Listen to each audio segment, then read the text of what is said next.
Welcome back to my channel, and in this video I'll be showing you how to set the window properties before we start with the components. Like, if you run the application, you will see a blank screen. Right now we are not displaying anything, right? uh, Let me fix that. I'll tell you like what these are later, right? But for now, just think that this is like to color the rectangle, right? Just a bit. Do the anchors and just a bit.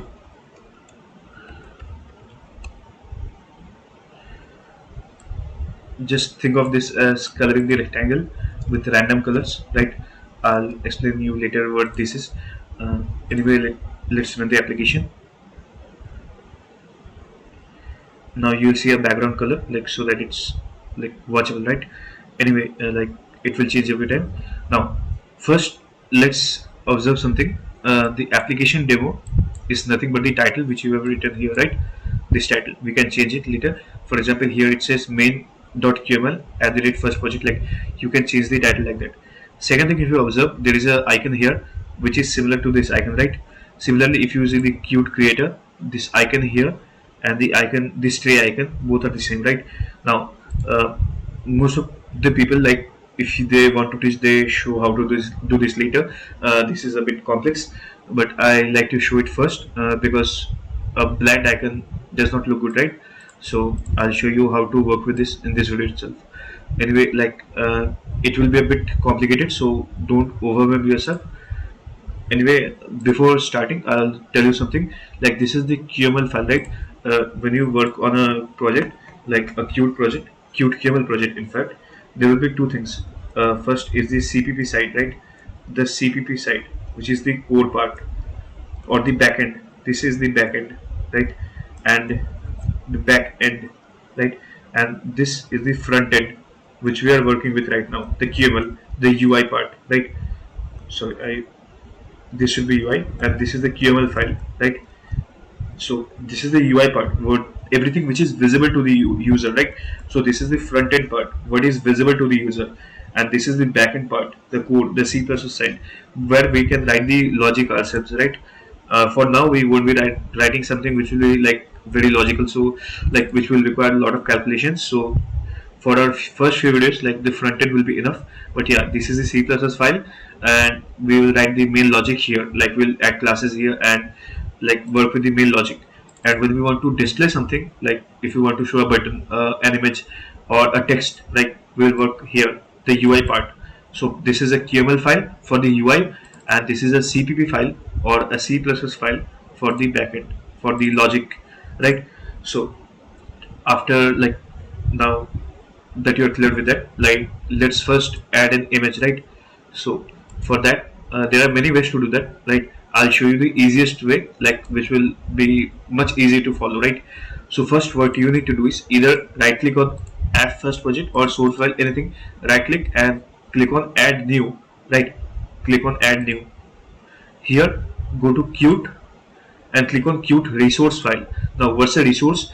Anything which is a third-party file, right? For example, anything like an image, or a PDF, or a CSV, or a doc file, right? Or an MP3 file, music file, or a video MP4 file, like anything which is something unrelated but which we want to use in our code, like, that is a resource, right? For example, we want to display an image, so we have to give the image as a resource, right?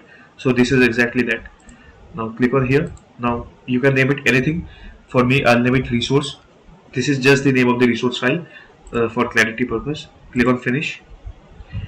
Just give it a moment to load. You'll see a resource added here, and you will see a resource.qrc added here, right?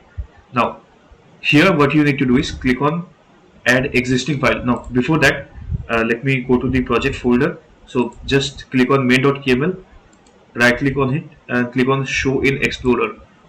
You can see where this is located in your computer.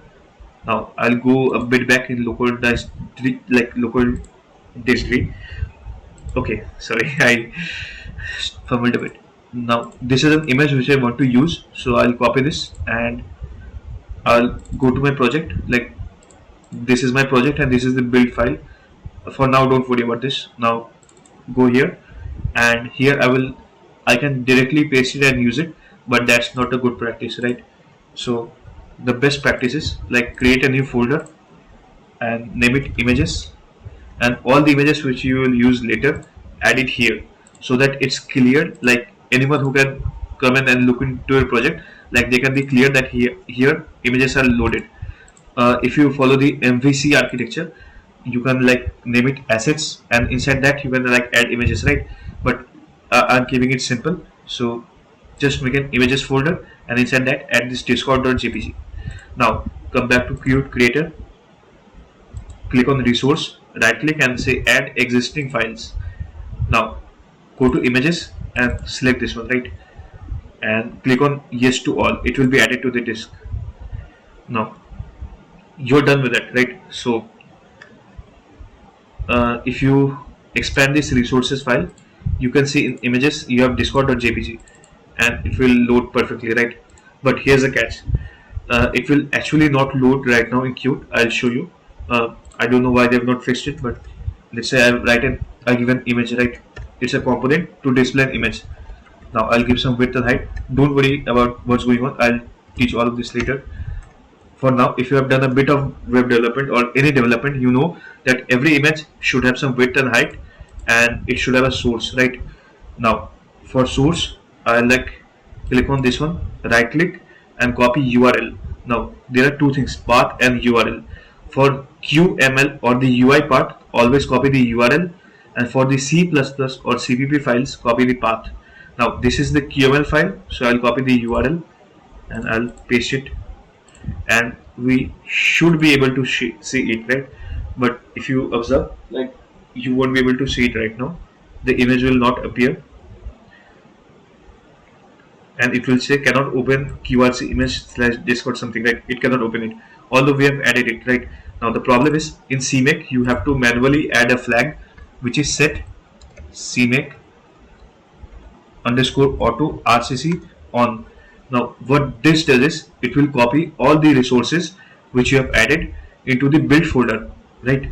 What is the build folder? Like when you click on run or if you click on build, it creates a new folder. Like this is our project folder. Here we have all the code and all the images, and this is the build folder. This is what happens when you like compile and build the application, right? So it will copy all of these images, these external files, into this build folder. If you set that CMake RCC on, right, here it will like paste all of this, all of the images, right? So coming back, you need to set this flag, set CMake auto RCC to on.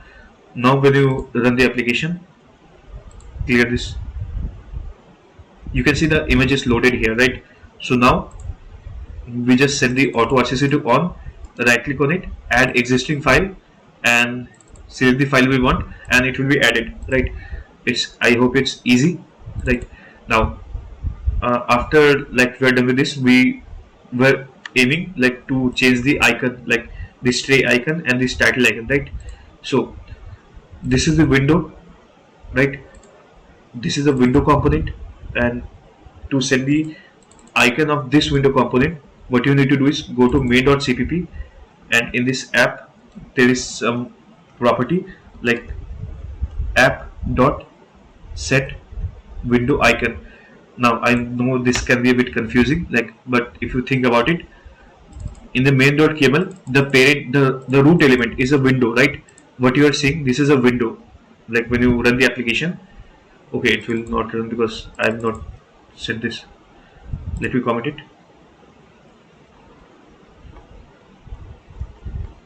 Give it some time to build. Yeah. Anyway, that's not a good color.